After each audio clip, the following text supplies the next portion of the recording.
ओम श्री स्वामी तपोवन महाराज की जय। ओम श्री स्वामी चिन्मयानंद महाराज की जय। ओम श्री चिन्मय सद्गुरुवे नमः। Hari Om. Vedanta Vani December 2025 radio articles. Chinmaya Lahari. The Bhagavad Gita is an enchanting impossibility. It is at once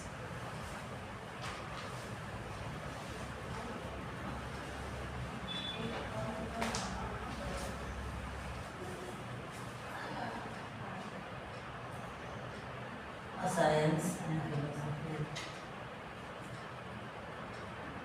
and yet strangely enough it is neither a scientific philosophy nor a philosophical science. In its 13 chapters, it explains a philosophy of living and why doing so. It expounds and demonstrates miracles, just as it allows that casts forward.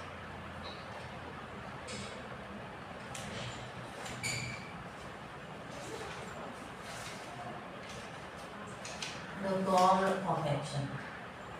Swami Tapovan Maharaj. In this visible limitless are the characteristics. Just another as he has his external senses, he cannot remain absolutely active even for a moment. Being subject to nature, all men are always engaged in some activity or other. If by force one restrains the senses rushing outward, one casts off all restraint when one gets an opportunity and with irresistible force runs after sensuous objects. In these circumstances, if a man resolutely uses his sense of discrimination, restrains his senses, and engages himself in appropriate action without caring for its fruit and without attachment, he is the ideal man.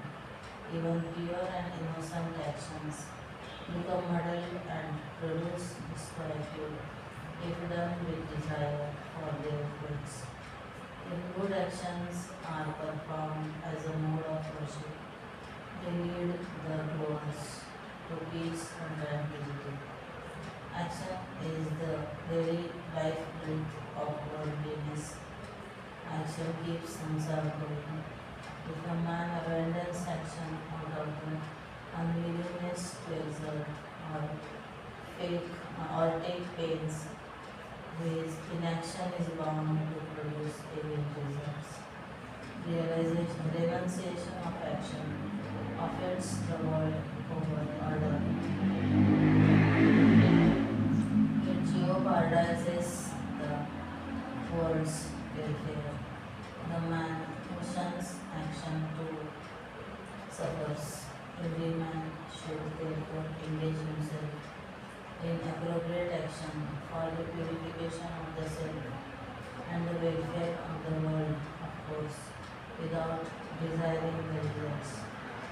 In the Gita, Lord Krishna declares that the performance of one's duty without attachment to its result is the best form of divine worship. In the world, the Creator intended that not only man but even all other forms of life should live in cooperation and mutual help. If a man accepts help and yet refuses to help others in turn, his life is as futile as the existence of some inert thing. Besides, he cannot escape from the effects of sin. It is God's design that man must perform the righteous acts of service to the world. Only that man can be said to be detached who receives all fruits of action with perfect composure, with perfect balance of mind, and remains equally unmoved both in success and in failure, so long as one cares for the results of his action. How can they remain unaffected? The wise once said that it is not the action itself, but the attachment to the results of the action that produce misery.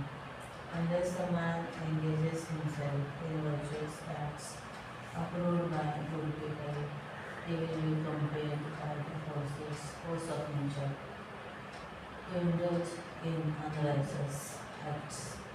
If animals behave according to their instincts, it results in no harm either to them or to the world. Man's case is different. He acts as he likes, not well as others, not always following his instinct. So he may harm himself as well as others. So wise men should engage themselves in action, at least to prevent themselves from doing wrong. Though harmless people speak of actions as high or low, the discerning Karma-yogi make no such distinction. For him, there is nothing noble or ignoble. In his eyes, the emperor and beggar are equal, for he does not care for the fruits of his actions. He is not elated by prosperity or depressed by adversity. Whatever his action or position, his aim in life is to do his proper duty and thereby contribute to the happiness of the world. Action may be said to be the dynamic operation of cause and effect. During the operation as well as when the operation matures, it naturally produces either pain or pleasure. It is only the worldlings who find sorrow or happiness in them, not the Karma-yogis. This equanimity is the result of the abundance in Karma-yoga. Only through absolute faith in God can one reach it. An atheist can never become a true Karma-yogi. He who desires to understand the principle of become a Karma-yogi must certainly have staunch faith in the existence of God. If one denies the existence of God, logically he will be compelled to deny the existence of his visible universe. Can there be a son without a father? Without moon, there can be no earth. Without the sky, there can be no cloud. Even so, how can there be a universe without God? Who is this cause? These foolish atheists, alas, fail to realize that when they deny the cause, they are denying the effect as well. A clever boy builds a toy house in school. Similarly, God, who is life, creates this wonderful universe that serve as the home of endless indestructible. The son cannot beget his father. Similarly, time and space issuing out of the Supreme Self. So, questions like where the Supreme Self was born, where from, and so on become irrelevant. The Supreme Self transcends the limitations of time and space. It is without a beginning. It is simply mind. It has no body. It has no body apart from the bodies of these movables and immovables. Even as the sun is the source of light, the Supreme Self is the source of life. So it can see without eyes, hear without ears, taste without tongue, eat without hands, and walk without legs. Be devoutly worshipping Him who is at once with form and without it, and who is an ocean of mercy. With desireless action, none can attain the supreme good. When one clings to God with inexhaustible love, even as worldlings attach themselves to sensuous pleasures, That love is called bhakti. Such love builds up in one's mind as he remembers God, listens to the accounts of his glory, and repeats his holy names with sincerity and regularity. Those who see it at all times, Brahmas, there are moments in our it is the death of the spiritual man in you. It is the forgetfulness of the holiness in you. When you have no sense of holiness, you have no spiritual power. You are just a physical body with a mind and intellect, trying to fulfill all your impulses and instincts.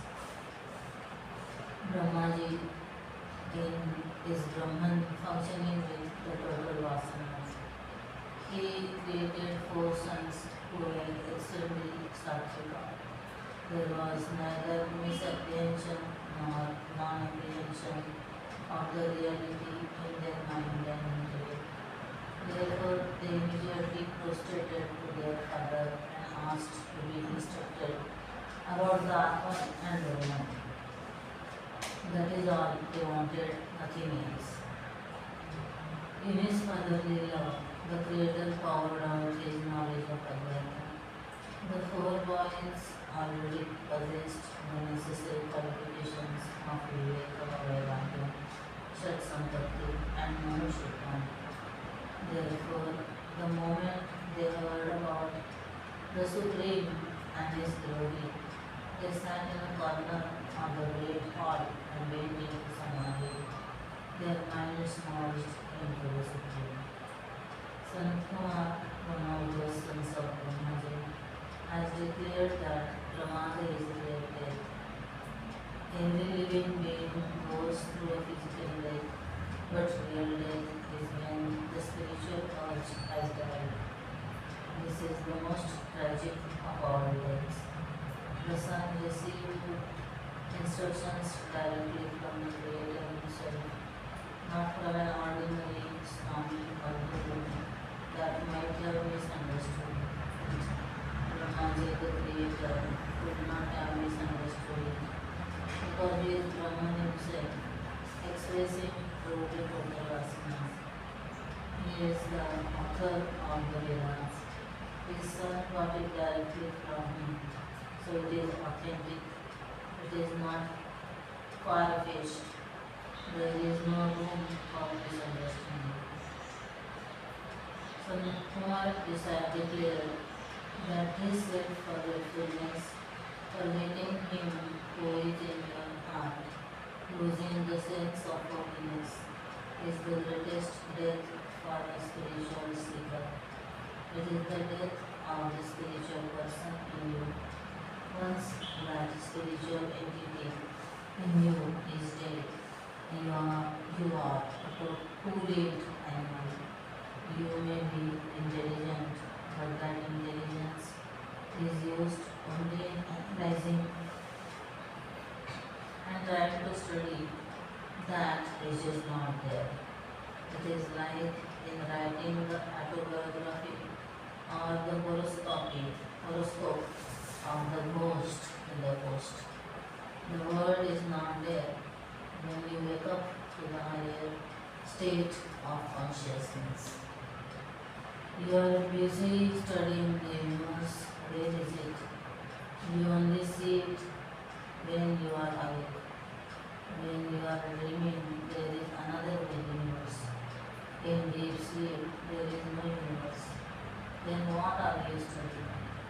So, though you are the most intelligent among living beings, your intelligence is misused and unused in only analyzing and understanding that which is never there in the 3 years of time, the world of matter. It exists as long as you are in the lower planes of consciousness, as a waker, a dreamer, or a person in deep sleep. So the world of plurality is the field of investigation and study for intelligent human being. However, beyond this intelligence is the self, the consciousness that remains that shines upon all the thoughts and conclusions that belong to the intellect. All these are known by the consciousness alone. The consciousness in you is the self, the subject, and the thoughts of the intellect, and their conclusions are on objects of this awareness. At this moment, you do not know that you are divine. You are asked to maintain the idea.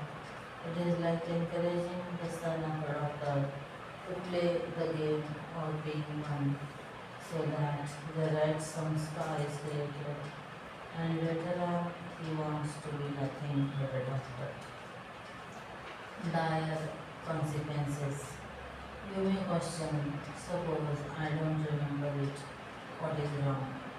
If once a person loses hold of it, it will lead to the collapse of the individual and his inner peace.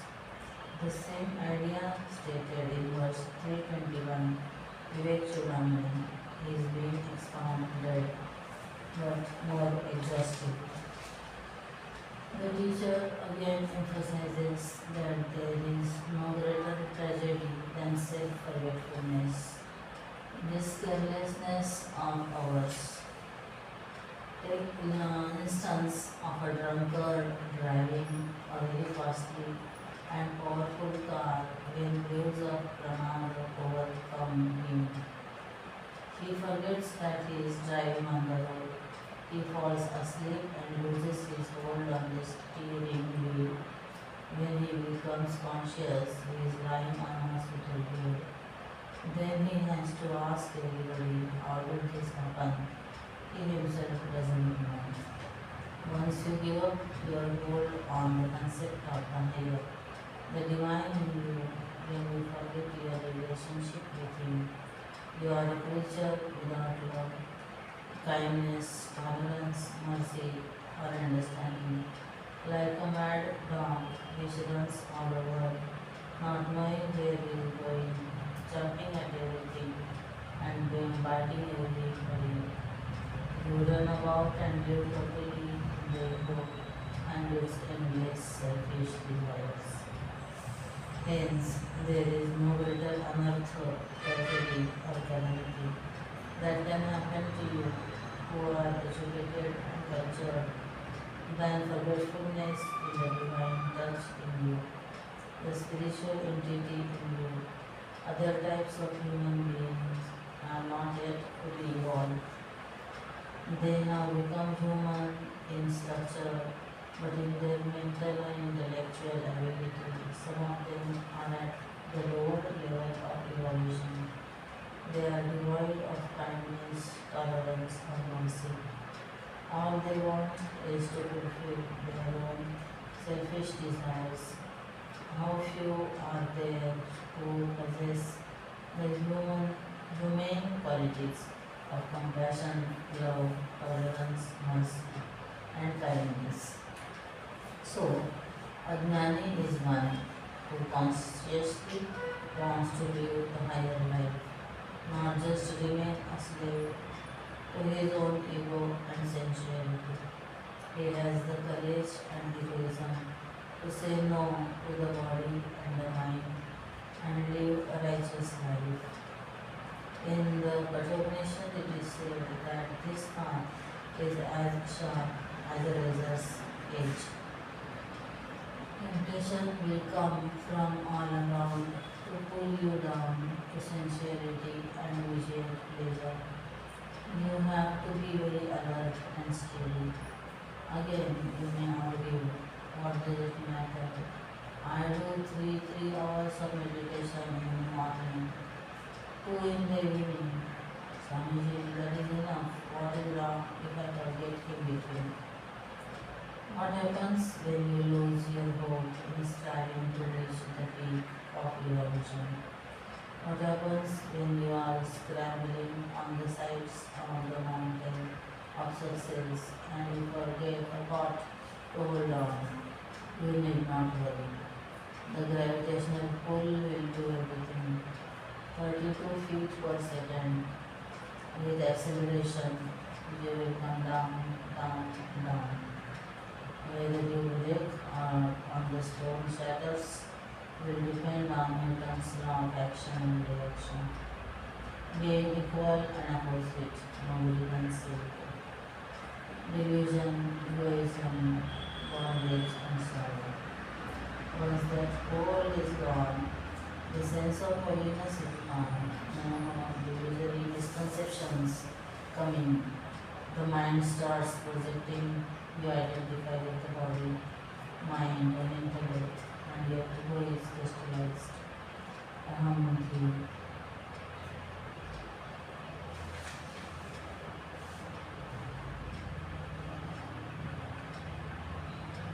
You forget.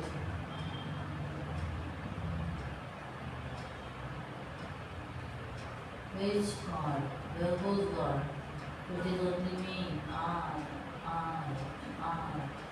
You get bound by your own cocoon of sensuous thoughts, constant worry and anxiety.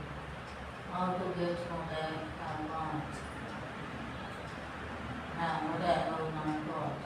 How to get rid of what I have but don't like. Thus it goes on. We identify with anxieties from morning to evening and forget your divine nature. You are conditioned and persecuted by your own thoughts. You yourself paint the world with the quality of your thoughts and suffer sorrow after sorrow. Look at the life of Ram. I don't think any other human could gather that much material success. And after all that success, what a life he had. One by one, all his people died only because of his ego and the illusory misconception, I won't Sita. I will not allow her to go. I will not surrender her. His wife, his uncle, his ministers all advised him to return Sita, but he refused to budge and destroyed everyone. It was his ego. Everything, his wealth, his power, his glory, all his devotion to Lord Shiva. His entire purpose was wiped out. Why? He forgot it all and only remembered that he could not get Sita. What a tragedy. His brother died. His own sons died one by one. His ministers died. His own commander-in-chief died. He could not sleep properly. He was afraid of his own thoughts. Think. Once you have gone astray from that ideal, that identification with the true self within you, the ego arises. Thereafter, it persecutes you with its illusory misconceptions of the world outside, your likes, dislikes, and attachments to the world of objects. You may be infinite, but your mind makes you dance and persecutes continually, even if you are a very wise man. Therefore, be careful. If you care less, you can slip back again into the misery from which you want to come out. Even though you have moved forward, you can slip back again. Hence, this Brahma is the greatest tragedy for all spiritual students.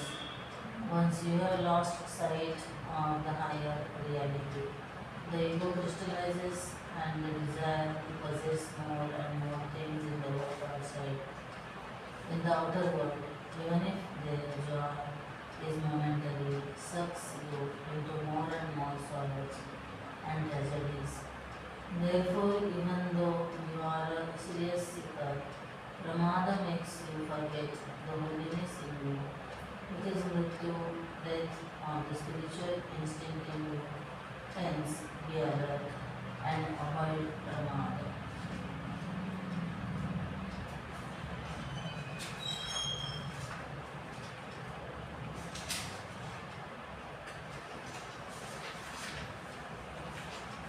अपमानं पुरस्कृत्य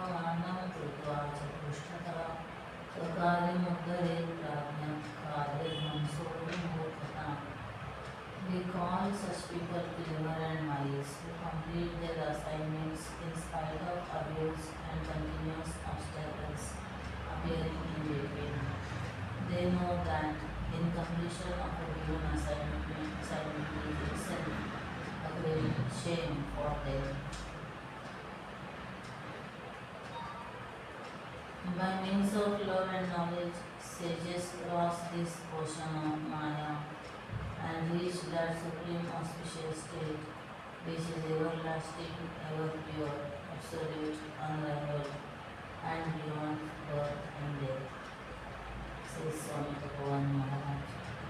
A true Vedantin is a balanced individual, neither he is over intellectual nor has he allowed his emotions to erupt into a dust storm and sully the intellect, says Swami Chidananda. Chintan, the instrument with which you have to face challenges is the mind, and training the mind is the essence of education. Swami Chidananda. In the scriptures it is said that a well-trained mind is man's best friend and ill-trained mind is your worst enemy. Modern education has focused more on objects of the world than the inner personality of students. Consequently, we know a lot about the objects of the world, but very little about ourselves.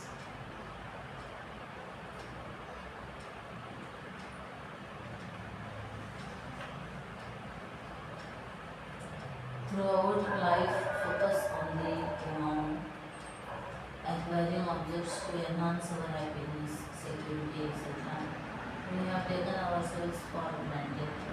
We find youngsters very adept at solving technological problems, but at the very first sign of our basic emotional challenge, they tend to collapse. What is the root cause for this anomaly?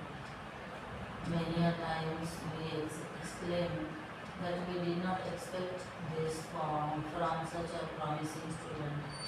Our education system has focused more on money making than in man making. Gurudev always used to call Gita as the art of man making. He did not want Gita to be in prayer rooms alone. He wanted our youngsters to study, practice it, and benefit from it in the day-to-day life. Just like now how the strength of a building depends on the strength of each brick, so also strength of the personality depends on each thought. As the thoughts, so the mind. As the mind, so the man. A mind devoid of value systems training collapses at the first sign of challenge. This is where we find that many people commit suicide, undergo depression, also have learned many psychosomatic diseases. As per doctors, a vast majority of our diseases are arising due to psychosomatic reasons. Disease starts in the mind and then impacts the body. In fact, our world is nothing but our mind. We all spend disproportionate time in the external world, but ignore the very creator of it, namely our mind. True education should bring out the inherent talents, potential of individuals. Instead, we are loading our children only with more data. In fact, intelligence of the student going through present system of education is only artificial, it is not natural. No wonder the focus of the present world is only on AI, ML, artificial intelligence, machine learning. Our rishis had this vision that only by training our mind, by educating it under the guidance of a guru, it is ready to face the challenges of the world. Such a mind is the most potent weapon which can make money, face challenges, and the world. Master the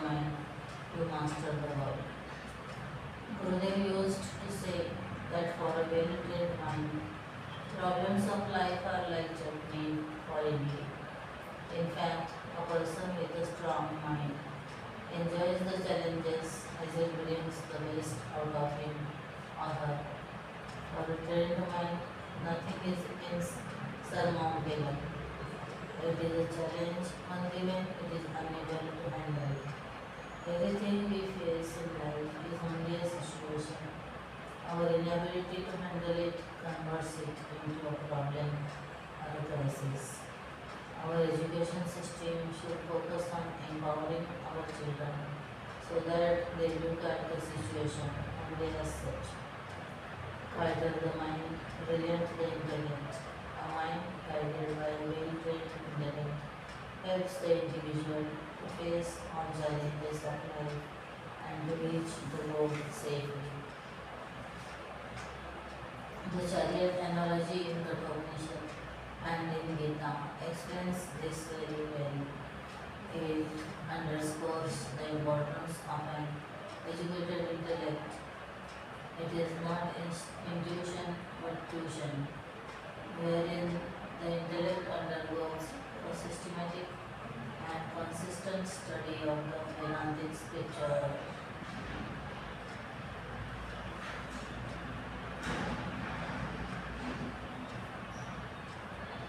This is what enabled Arjun to face the challenge of war.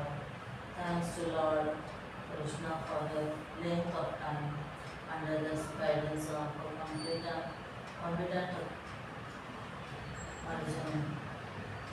Important aspect is he surrendered and asked for knowledge. May we also surrender to the Guru and study the Vedantic scripture. Spiritual sadhana does not mean that you must cut off your contact with everybody. Contacts that bring into your mind agitations, anxiety, temptations, headaches, and so on may be avoided. Whenever sensuous thoughts, worldly worries, and inimical thoughts reach your mind, at once let your lips repeat yo. Make this a habit. Om Shri Chinmaya Satguru Om Shri Satguru Maharaj Ki Jai. Hare Om.